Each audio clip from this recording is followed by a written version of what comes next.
Hey, what's going on, guys? My name's T-Gigazilla here, and I'm back with another video with Smocter for the last potential video of Monster Hunter Wilds for the foreseeable future. And yes, today, AT Arkveld.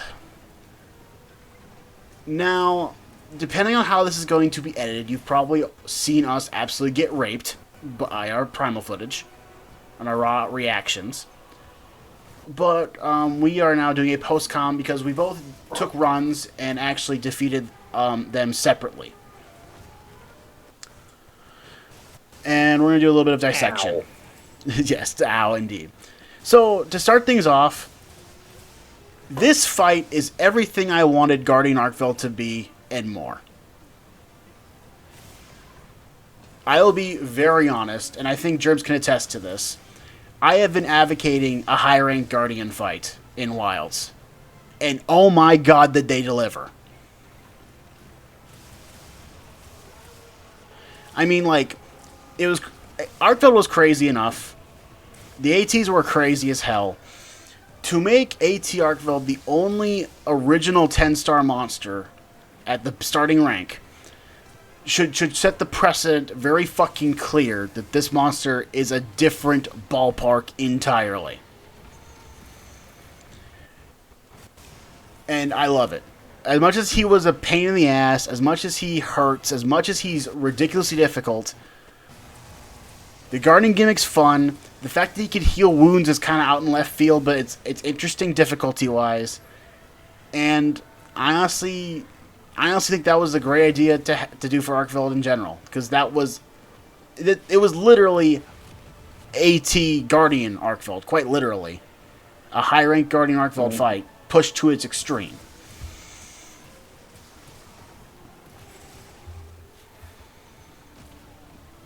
It's been no secret that I have agreed with Fred that having both Guardian Arkveld and Zoshia initially being only just this one-off fight and it's done was kind of a disservice, and I really don't like it when something is only utilized once as a story thing and then just kind of forgotten about, kind of just thrown against the wayside. So seeing Arc-Tempered Arkveld bring back Guardian Arkveld in essence, I will agree, same thing. It was refreshing. It was nice. Obviously, anytime we fight these new monsters and we have a problem, it is always going to be frustrating. And the hardest part is, for me anyway, is taking my frustration out of that and then analyzing the fight based on, did I enjoy it or not? To answer that question,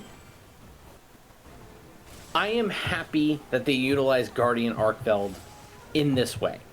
I am very happy about that, and I will agree that was a good idea. However, the regenerative wounding mechanic of you could lose the wound is not the worst idea. Well, and the normal Guardians do that anyway. Yeah, and so, you know, I fight the normal Guardians all the time, but the fact that his got even faster as you fight him, that was a little much, in my opinion. But it didn't ruin the fight for me. As you guys can see, I ran this with Gunland, as you can see on my end. And I'm running with dual blades on my end. Yeah, so in essence, we're doing two very different fights. We're fighting the same monster, but it's very, very different. Mine is based on patience. I was not being aggressive unless he was knocked down, and even then I sometimes paid for it. But mine is very patience, you know, based blocking everything. Now, I had max constitution, so realistically I could take all of his hits and there's no problem because my stamina is not going anywhere. Yeah, but even with that, he would punish me when I got too aggressive. And with Gunlance, you shouldn't be doing that any. Right, and so, I was a lot more of the aggressive one. I was relying on counters. I was relying on the support hunters that we that I accidentally got thrown into because when we tried recording this, I got DC'd and actually got support hunters on the run I completed. So thanks, Germs. But yeah, honestly, like I'm a lot more aggressive, and you can see that in the fighting footage. Because I think out of our runs, I was the only one who died in our completing runs. And I want to say I died twice. Yeah. And I didn't have insurance, so that should set the precedent. So, yeah, again, two very different fighting styles, as you have mentioned. But at the end of the day, the fact that we both completed it obviously works. The wounding gimmick is a little bit, I think, overblown, but I don't hate it. And there was some things on Reddit that I was looking at, and I can't confirm or deny, but it kind of was weird. There's one Reddit comment that I saw that was saying that Guardian, or not Guardian, AT Arkfeld throws in the elemental absorption from your weapons, which I'm not sure if that's true. I want to say it's not, but there was a lot of times where I would be attacking the tendrils or the blades, and I would see the effect of his absorption taking place when I hit it. Now, again, that's probably coincidence, but I don't know. So I'll just leave that in here just in case it is a thing or not. But, yeah. And honestly, with the fact that me and you are very different fighting styles, I think our difference in times was only by 4 minutes. Yeah. But unfortunately, we both also went over 30 minutes to kill him. Yeah. Well, and my biggest complaint, like I was saying earlier, taking out the difficulty part of being frustrated that, we didn't get it. Like, I never expect to get these stuff first try. But at least by the third or fourth, I'm expecting to at least have it done. So when it takes more than that, it's no secret I get impatient. Right. My only gripe with this fight, and this is where the regenerative wounds speeding up on how fast they regenerate really just kind of started pissing me off, was there would be times where basically he would be relenting on me nonstop, wouldn't get any hits in, and I would just be sitting there blocking everything, because if I stop blocking, I'm dead. And he just would not stop. He just kept going and going and going and going. And the NPCs were the only ones doing damage. But then I would see a wound because one of the NPCs, got one open, and then it would disappear before I could even get to it. And just that, again, I understand that's the basic Guardian mechanic, and it's just accelerated for him because he's arc-tempered, but that got really frustrating after the 4th or 5th time, where it's like my only chance for true damage is gone. And that's where I relied more on the counters when he did a lot of his tendril moves, because then I was able to get free knockdowns. Oh. So that I think that was something that, because I noticed when on your run, because I did watch Germs' run, at least the latter half, you don't seem to go after the counters as often, even if you are in front of them. Well, and that's usually just because either A, I don't have a chance to, like I'm not in the position to trigger it, so either my weapon's put away, I'm healing, or like I don't click focus mode to see it in time. Yeah, and to be fair, there are a few times, and I notice, I'll even notice it, like, you'll have your weapon out, and you'll be in focus mode, and it's right there in your face, and you just don't realize it. Yeah. Well, and again, but, I may even be, like, thinking something else. I'm not noticing it. Right. So, but yeah. So then... overall, go ahead. overall, the one thing I will say is, depending on how you're fighting him, it definitely makes a huge difference about who you are fighting with. So here, as you guys have already seen like 2 or 3 times, I've already power clashed him. And that's where I'm getting most of my damage out of. And that's just because I have both Elisa and Fabius. So I have people building up that power clash counter constantly. And that's what was giving me most of my damage. Now, with that being said, I feel like the power clashing also did a disservice because you don't get a knockdown from power clashing him. You just get free damage. So, take that what you will. I think Fred had it a little bit better considering he was getting knockdowns. Oh, yeah, and just the counters. The counters are guaranteed, like, half-second knockdowns or something like that. It's very quick, but yeah.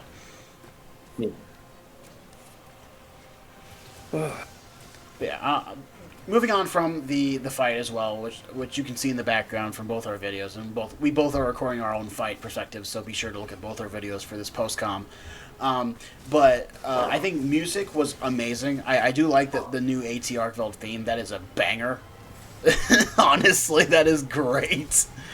I'm not sure. I remember sending you the video. I'm not sure if you remember listening to that. Yeah, I have not listened to it yet. Still. Yeah, so that's a banger. I think him kind of, again, it's Arkveld's high rank ability turned up to 11 in the Guardian Arkveld story cues, which I think is an amazing idea. The armor. This is probably a hot take from both of us, but I kind of feel like the armor's a little underwhelming. I mean, it's a great armor set. Don't get me wrong. I like it. I just, for the monster that we fought for it, I just felt like it didn't quite hit hard enough as a good armor set, or as an amazing armor set. For me, at least. I'm not sure how you feel about it. No, I would say I probably actually agree, just because of two reasons. One, I understand that this is, 6th gen of Monster Hunter, and, things are going to be massively different, in previous gens, because they've learned, where their mistakes were and all that. Yeah. But if you take something like World and Iceborne, endgame World armor, like, if you maxed it out, could carry you almost pretty much halfway, if not almost towards the Guiding Lands end of Master Rank, if you really optimize. But even at base, when I was in my maxed out high rank armor in World and I got Iceborne, I managed to get all the way to Tigrex before I had to upgrade. Now in Rise, you had Velstrax. And Velstrax, due to his ability on his armor set, you had 500 defense, which actually got me, at least, all the way to Garen Golem when me and Fred first ran through Sunbreak. And then we got Garen Golem armor. Yeah, that was the first one we kind of we started grinding. Garen Golem was like, what, 3-star? Yeah. Yeah. MR3, yeah, something like that. Yeah, he was 3-star. Yeah. Oh, so we got close a lot of times with that. Yeah, I know. But so for this set though, I do agree. It kind of was underwhelming. I understand a lot of people love Flare if they're relying on wound mechanics, because Flare just makes it so much easier to inflict a wound and do massive damage. Yeah. And then obviously having max agitator is always nice, so you don't have to worry about slotting it in. But I do agree, just for the challenge and the crap you have to go through just to fight this asshole, it was a little underwhelming. Now, if they had given us a special skill of something where it's like, oh, you can pop a wound twice before it finally goes away, that would have made it worth it. Yeah. And I... See, and this is kind of one of the things where, and I'm not sure how people are going to feel about this. I was more excited when I got the special greatsword that was for the event quest for Title Update 5 than I think when I got AT Arkveld's armor unlocked and was looking at it. And I get it. The greatsword was a fan submission thing, and they were trying to really make it look really good and all that stuff. But I feel like the armor's skills then kind of took a back seat, which isn't the worst in the world, but it kind of, I find it a little bit weird. So kudos to them for doing that. Yeah, and the other thing I will say is, obviously it's been a long time since me or Fred have actually fought Guardian Arkveld, because Yes. we completed the story pretty freaking fast. Yeah, we got the story done, I think, in a week or something like that. We did it Yeah. really fast. Yeah. And to be fair, Wilds, kind of expects that from you. Um, I think they learned a lot when it comes to both World and Rise, but mostly Rise, that these monsters aren't just monsters, like they are characters in essence. And how you treat them is how they're received in the community.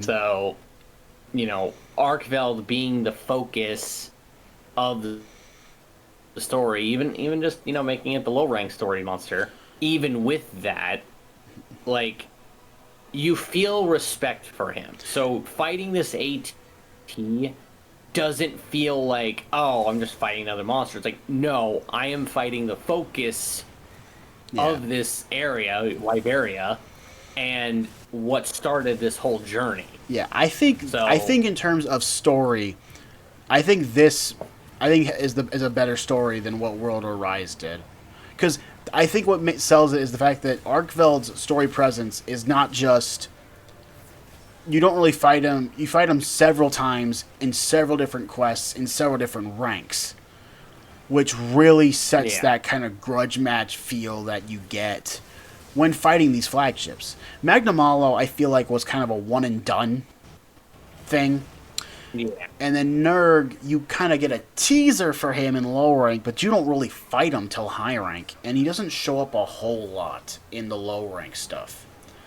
I feel like Arkveld, especially with its AT now, this is like the proper climax of this kind of grudge match that Arkveld's story presented. Because even when you fight Zoshia, you don't stop thinking about Arkveld, because the comparisons between the two are so evident. And it's almost scary. And then you obviously then have the high rank conclusion to Arkveld's story, where you learn, obviously spoilers, that you learn that they revert back to the base species. Yeah. Which is insane to think about.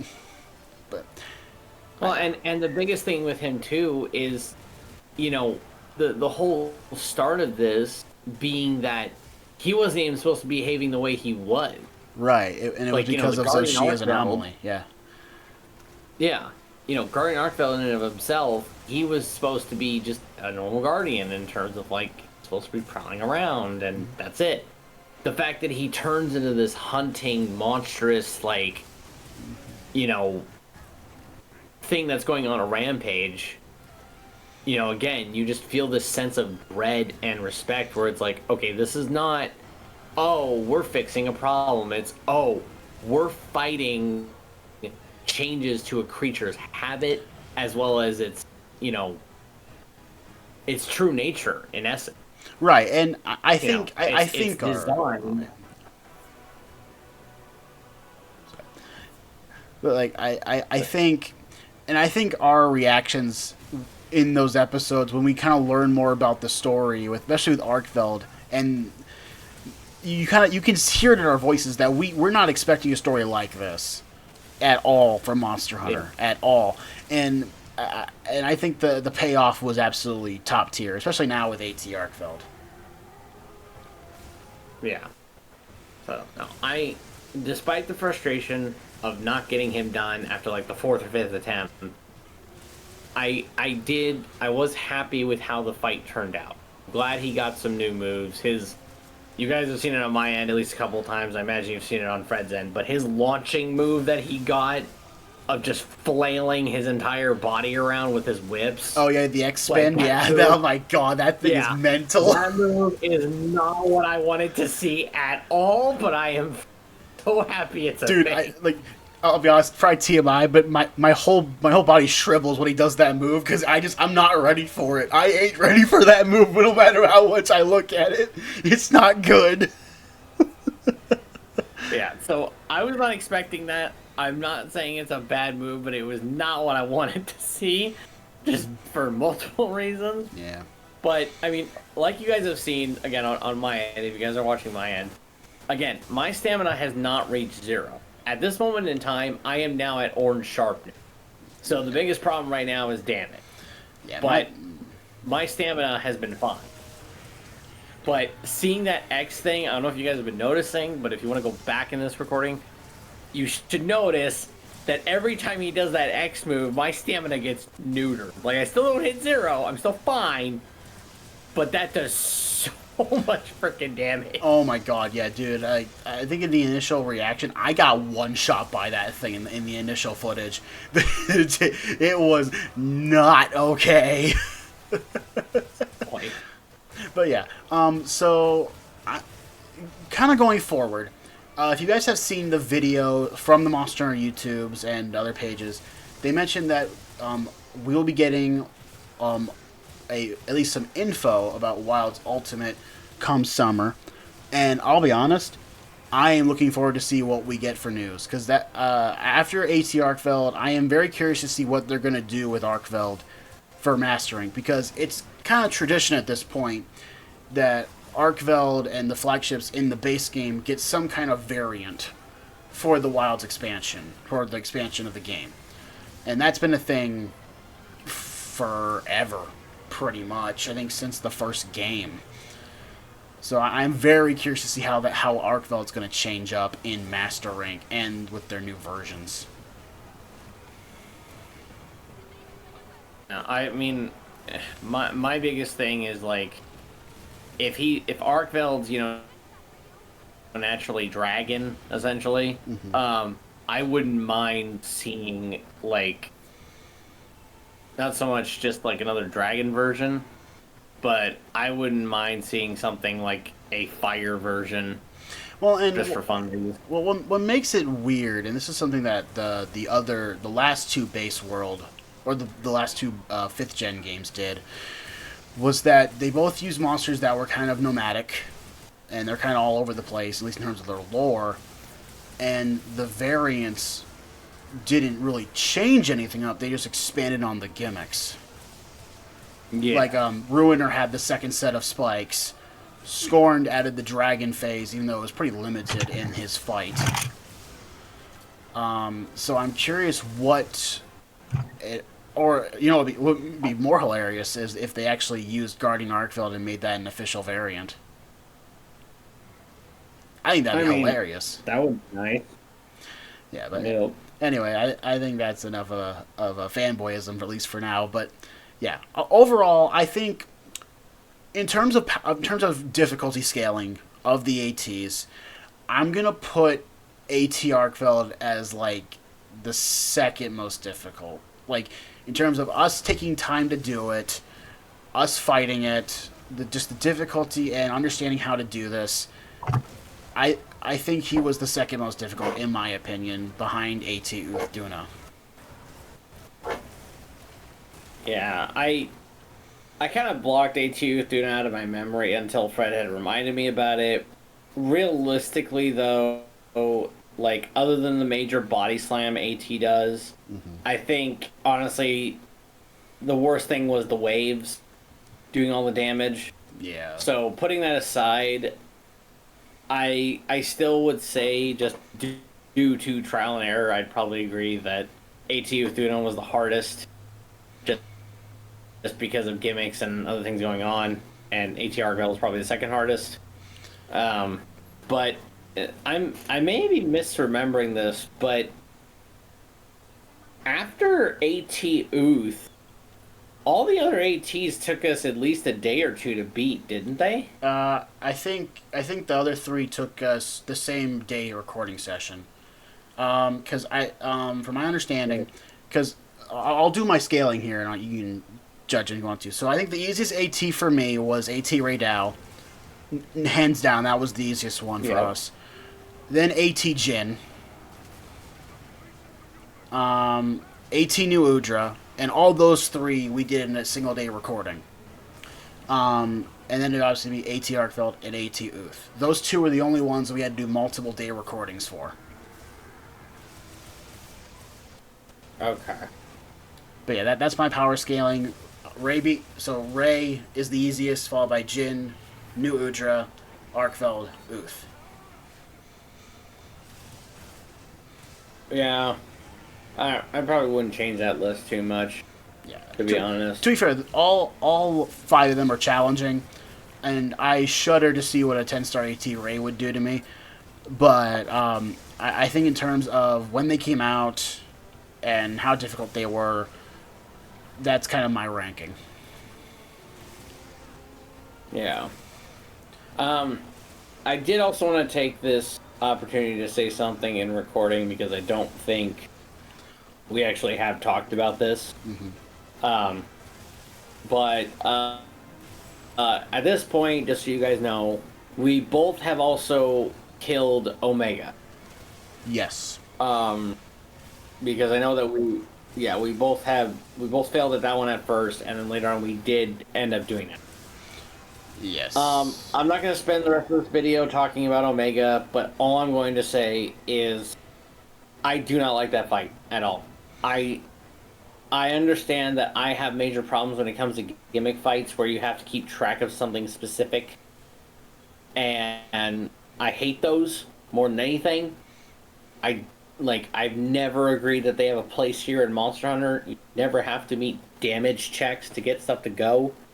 I've just always found that a stupid concept, but that's just due to the fact that I'm inexperienced with them, and because I don't know how to handle them, I suck at them, which I'm willing to admit, but that's why I hate them, is if it's something I can't improve on, I'm going to dislike it, and I'm allowed to do that. But, as of this moment in time, Omega is also dead. Yes. So we have killed everyone at least once. Yes, and I will chime in. Omega, I'll be honest, it's probably just because I don't tend to like crossover quests all that much, no matter what game I'm playing. But Omega seems really difficult, which is fine, but again, it kind of falls into that similar trap with Behemoth and Leshen for me, though I feel like Omega does this gimmick a lot better than Behemoth and Leshen, by a country mile. Yeah. Yeah, I agree. As someone who did play both Behemoth, Leshen, and Ancient Leshen, and defeated all of them on my first run through a world, I beat all of them. And my main problem with Behemoth was the meteor gimmick. It just was really stupid and really dumb. And I hated the fact that you could technically even faint in the tent, which I think got fixed in Iceborne, but that was just the dumbest thing on the planet. Or that you could be across the map when he nukes and you still faint. Meh. And it's like, huh. Anyway, but yeah, just, I have to agree, a lot of these event quests, don't do well with me. Just because a lot of them seem really stupid and geared towards oh, you want a gimmick fight where you have to be, picture perfect? Here's this. But I do agree with Fred's sentiment. I think Omega handled it a little bit better, and it's not as hard-driven focused as, if you're not perfect, you die. Yeah, but anyway, So. I think we're getting pretty close here to the end of our little scheme, and we've been recording for 30 minutes. So, once again, to say this, we're going to get some news from Wilds in the summer for Wilds Ultimate, which will be nice to hear. But in terms of till then, if you guys haven't noticed, if you guys haven't noticed, we have been playing through Wild Hearts a lot, and as of recording this video, we are done with Wild Hearts at least for now. There is another video coming, but I'm not sure how long that's going to take. And then starting, what is it, March or something like that, we are playing through World and Rise again, officially on camera for the first time. Yeah. So look forward to those 2 series coming out. We'll probably do a little bit more. We'll do some Stories 3 content as well. I'm not sure how long that will go. But yeah, we have a lot of stuff coming this year. This year is a lot about Monster Hunter, and I don't think either of us have any qualms about that. So, Nope. But anyway, I have one thing also to say, because I did have someone message me on YouTube about our Wild Hearts video, funny enough, about Gold Shard. if he had asked, are we planning on playing any other EA games? In terms of, like, things like Shadow of the Colossus or things like that. Which I don't even know if Shadow of the Colossus is EA. The simple answer is no. As of right now, no. As Fred said, we are planning on doing a Monster Hunter run for the next probably foreseeable future. If that changes, we will let you guys know. Or we'll just have random videos pop up, you know. Either way it works. Either way. But yeah, anyway, so hope you guys did enjoy this long-ass conclusion video in post-com. If you guys did, make sure to like button down below, subscribe for more of our channels if you're new. And until our next Wilds video, which could be not even until 2027 at the earliest, we'll see you guys in the next video. Ooh. Ta-ta! Bye. Oh, shit. What'd you break? I totally did not, you know, smack my cup right into my keyboard. Oh, good fucking job! And that's our outro. I'm glad I ended my recording before that. Oh no, I'm gonna put this in the outro of your thing. I'm gonna cut my audio, put it in your thing. Fucking asshole. Hey, I'm the editor. I can do what I want.